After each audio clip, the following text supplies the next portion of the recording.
One day, Anansi bought some fat, juicy yams from the market. He baked them in the oven and they smelled delicious. He couldn't wait for supper. Just as he was about to sit down to eat, Prayer Turtle arrived. He was tired and hungry. "Those yams smell so good," said Turtle. "Would you share your meal with me, Brer Anansi?" Anansi could not say no.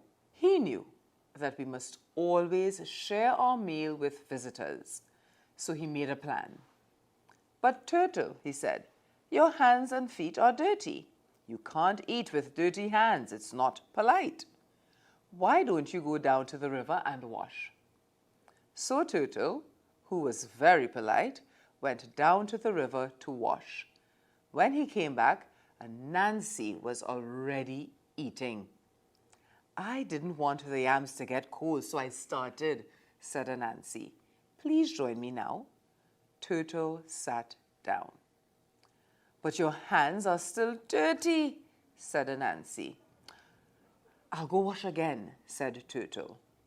This time, Turtle walked back from the river on the grass, so he did not get his hands and feet dirty. When he got back, Anansi had finished the yams. "Thank you for sharing your meal with me," said Turtle. One day, Anansi felt like a free dinner.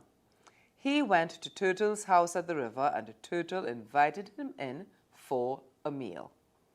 But the meal was under the water. Turtle dived under the water. Anansi dived in, but he couldn't get to the bottom. He kept popping up to the surface. So he put on a jacket and filled it with stones. Then he sank down to the bottom of the river and sat down to enjoy the wonderful meal.